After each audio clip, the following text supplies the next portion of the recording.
નમસ્કાર મિત્રો, કેમ છો?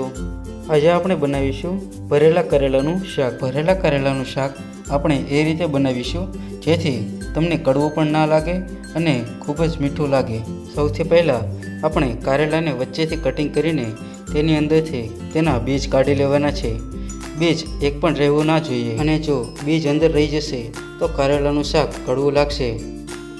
હવે સૌથી પહેલાં આપણે કારેલાને કુકરમાં નાખીને તેની અંદર 1 થી 1.5 ગ્લાસ પાણી નાખવાનું છે અને 1 ચમચી મીઠું નાખીને તેને હલાવીને તેને બાફવા માટે મૂકી દેવાના છે. હવે જ્યાં સુધી કારેલા બફાય છે ત્યાં સુધી આપણે તેનો મસાલો તૈયાર કરી દઈશું. મસાલો તૈયાર કરવા માટે આપણે એક ખાંડણીમાં સિંગદાણા નાખીશું, આદુ લસણની પેસ્ટ નાખીશું, પછી થોડા કાંદા નાખીશું, પછી અડધી ચમચી હળદર નાખીશું. હળદર નાખ્યા બાદ આપણે 1 ચમચી ધાણા જીરું નાખીશું. હવે ધાણા જીરું નાખ્યા પછી આપણે 2 થી 2.5 ચમચી મરચું નાખીશું. હવે ત્યારબાદ આપણે 1 થી 1.5 ચમચી તેલ નાખીને તેને મિક્સ કરીને તેનો મસાલો તૈયાર કરી દેવાનો છે. હવે મિત્રો, તેનો મસાલો તૈયાર કરવા માટે આપણે એક કઢાઈ લેવાની છે. તેને ગેસ ઉપર મૂકી તેની અંદર ચણાનો લોટ નાખવાનો છે અને ચણાનો લોટ નાખીને તેની અંદર અડધી ચમચી તેલ નાખવાનું છે. હવે તેલ નાખ્યા બાદ તેને મિક્સ કરી દેવાનું છે. હવે મિક્સ કર્યા બાદ આપણે જે મસાલો તૈયાર કર્યો છે તે કઢાઈમાં નાખીને તેને બરાબર હલાવીને મિક્સ કરી દેવાનું છે. હવે મિક્સ કર્યા બાદ સૌથી પહેલાં આપણે એક કઢાઈ લેવાની છે. તે કઢાઈની અંદર આપણે 2 ચમચી તેલ નાખવાનું છે. હવે તેલ નાખ્યા બાદ તેની અંદર રાઈ અને ધાણા જીરું નાખવાનું છે. પછી ત્યારબાદ તેમાં લીમડી અને કાંદા નાખીને તેને બરાબર હલાવવાનું છે.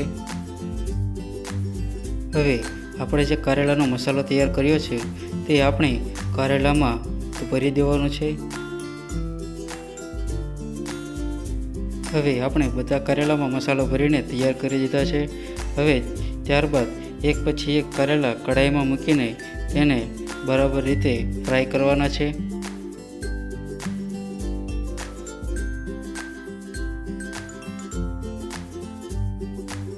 હવે બધા કારેલા કઢાઈમાં મુકાઈ જાય ત્યાર પછી તેને ઉપરથી બંધ કરી દેવાનું છે. હવે 2 થી 3 મિનિટ પછી તેને ખોલીને ચેક કરવાનું છે અને આપણો વધેલો મસાલો જે છે તે તેમાં નાખીને તેમાં મિક્સ કરવાનો છે અને પછી આપણા કટિંગ કરેલા ટમેટાં નાખવાના છે. હવે કટિંગ કરેલા ટમેટાં નાખ્યા પછી આપણે 1 ચમચી હળદર નાખવાનું છે, અડધી ચમચી ધાણા જીરું નાખવાનું છે, અડધી ચમચી મીઠું નાખવાનું છે અને 1 ચમચી મરચું નાખવાનું છે. હવે આટલું કર્યા પછી તેનું ઢાંકણ બંધ કરી દેવાનું છે. 2 મિનિટ સુધી બંધ રાખીને પછી તેને ખોલીને એકવાર ચેક કરવાનું છે.